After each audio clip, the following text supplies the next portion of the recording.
Nais umano ng Administrasyong Duterte na gamitin si ex-Iloilo City Mayor Jed Mabilog upang ituro sina dating Senador Franklin Drilon at dating presidential candidate Mar Roxas na mga drug lord.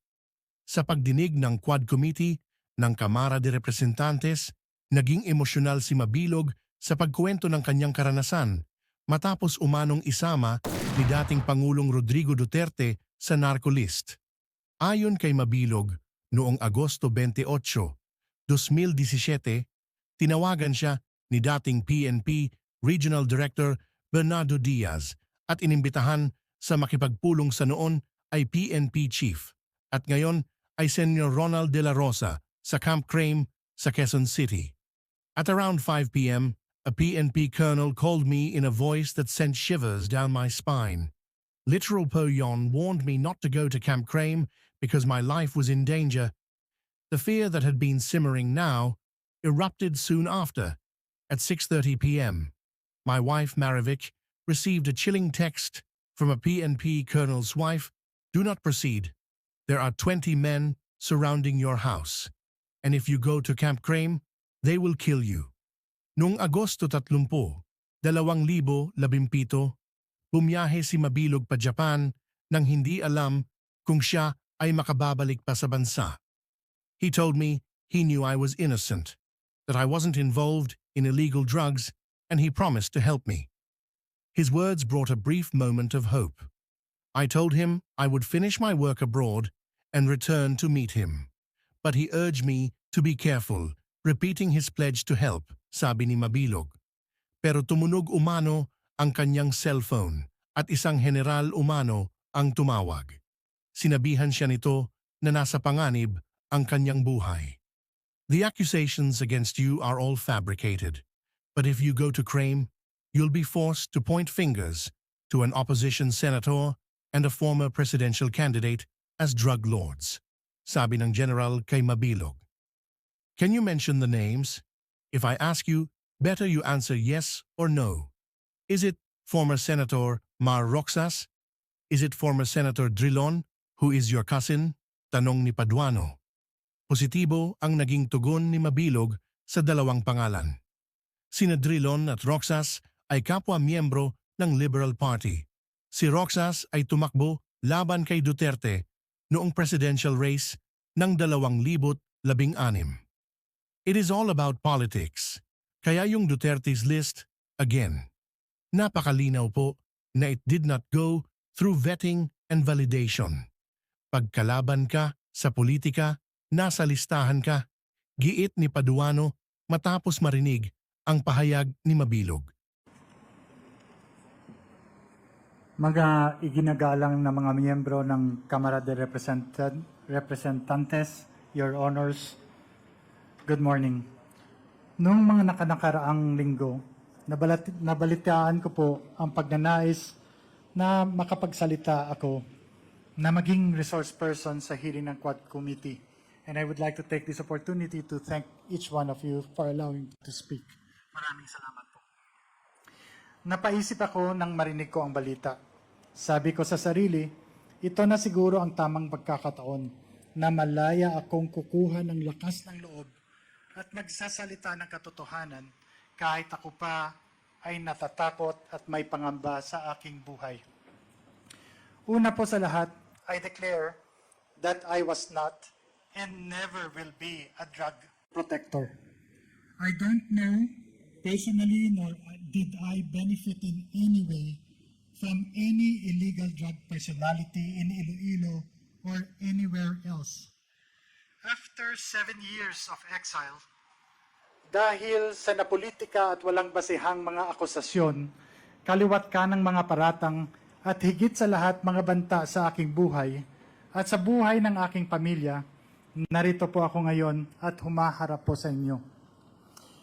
Naging kabataang barangay chairman, number 1 city councilor, vice mayor, at mayor in 2010, 13, and 16. And was fortunate to have been chosen as the top 5 world mayor in 2014. That also included the former president as a nominee.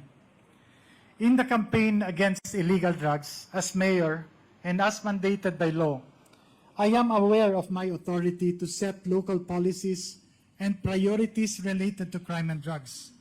I'm also aware that under the law, the PNP and PIDEA handle crime investigation and response, and the combating of drug trafficking and enforcement of drug laws, while the mayor relies on the police and PIDEA to implement them. And so when I became mayor, and having made aware that there were existing drug groups in the city, I immediately initiated anti-illegal drug activities, campaign and policies, among others, multiple programs, one of which is to activate the Barangay Anti-Drug Abuse Councils. In 2014 po, according to PIDEA, Iloilo City was the first in the country to have 100% of its BADAC activated.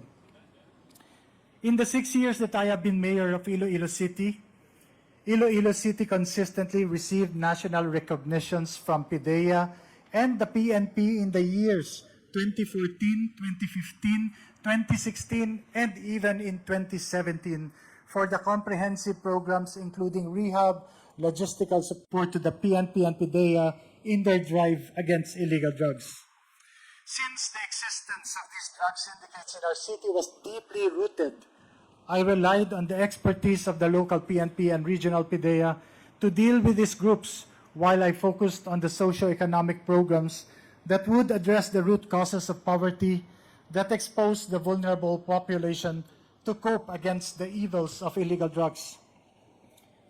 But all of these efforts were ignored by the Duterte administration. Kung matatandaan po ninyo, nagsimula ang lahat ng ito nung bigla na lamang na isama ang mga pangalan sa PRRD narco list ng Administrasyong Duterte. Isang listahan naglalaman ng mga pangalan ng mga kilalang public official na di umano ay sangkot sa illegal na droga. Mga paratang na walang basihan at kahit kailan ay hindi naman napatunayan. As a matter of fact, until today, there are no drug-related cases that have been filed, especially in the legal courts, against me and my person. Pero kung inyong titingnang maigi, isinama ang pangalan ng kalaban sa politika sa isang validated list ng mga drug personalities sa kasunod na PRRD list. Sa kabila ng mga questionableng impormasyon, walang validation o confirmation man lang na ginawa kahit na anumang ahensya ng gobyerno sa Malacanang initiated list. Itong PRRD list, di umano, ay naging hit list. Sa isang public forum ng PIDEA noong 2018, mismo ang Regional Adjudication Committee o tinatawag na RAC ay nagsabi na wala yung pangalan ko sa kanilang listahan. While in the Iloilo City Anti-Drug Abuse Council meeting, then PIDEA 6 Regional Director Hil Pabilona and Iloilo City Police Director Colonel Remus Canieso officially ang nagpatotoo na wala rin ang pangalan ko sa drug list. Ngunit, nanatili ang listahan sa kanilang mga record. Hanggang ngayon, lahat ng mga paratang at akusasyong ibinabato sa akin ay patuloy na sumisira sa aking reputasyon at pati na rin ang reputasyon ng minamahal kong Iloilo. Dahil sa seryosong banta sa aking buhay, napilitan po ako na hindi bumalik from an international speaking engagement in Japan at lisanin ng aking pamilya ang bayang buong pagsisikap naming itinaguyod ng may dangal. PRRD even assigned Lieutenant Colonel Espenido to Iloilo and announced with a threat, mabubuhi pa kaya siya? Ibig sabihin in Tagalog, mabubuhay pa kaya siya? Referring to me. Pinalad po ako na meron akong speaking engagement sa isang international conference sa Japan, kaya nakaalis ako ng bansa. Paulit-ulit ang pagbabanta ni Presidente Duterte sa media, harap-harapang sinasabi, papatay daw ako. Diretso po kami sa US at nag-apply ng political asylum. Mapalad po kami na pinagkalooban kami ng US ng political asylum. It took 15 months for them to investigate and see the validity of us not being involved in illegal drugs, and all these accusations are all false. Ito ay isang patunay na walang nakitang kadahilanan na ibinigyan kami ng political asylum in March 2019.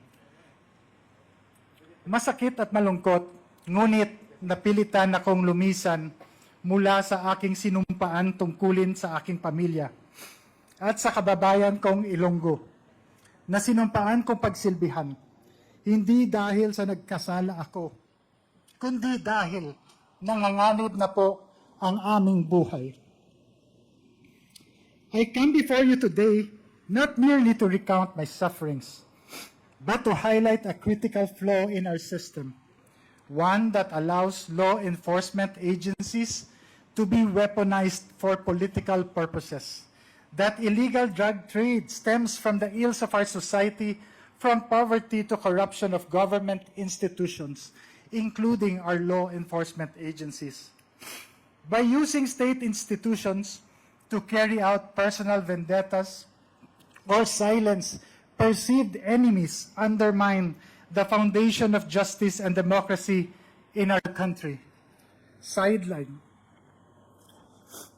No individual should be allowed to wield such unchecked authority regardless of their position or power.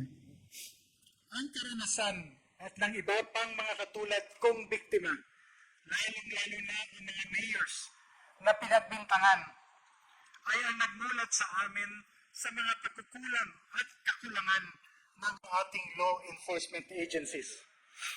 Kailangan mapatibay pa ang mga institusyon ito upang hindi basta-basta magamit o maimpluwensyahan ng politika. Masigurong makakapagsilbi ng may integridad, walang kinikilingan at may respeto sa batas. Ang panawagan po namin sa inyo, manguna po ang hustisya at magkaroon ng reforma sa ating sistema, partikular sa pamamalakad ng ating law enforcement agencies. Accusations must be duly validated and authenticated first before any public announcement to avoid shaming and destroying the honor, reputation, and good image of hardworking and innocent persons. Higit sa lahat, panagutin ang mga umaabuso sa kapangyarihan. Sana ang nadanasan naming paghihirap na durog, persecution, trauma, at saka walang-wala ay hindi po mararanasan ng iba.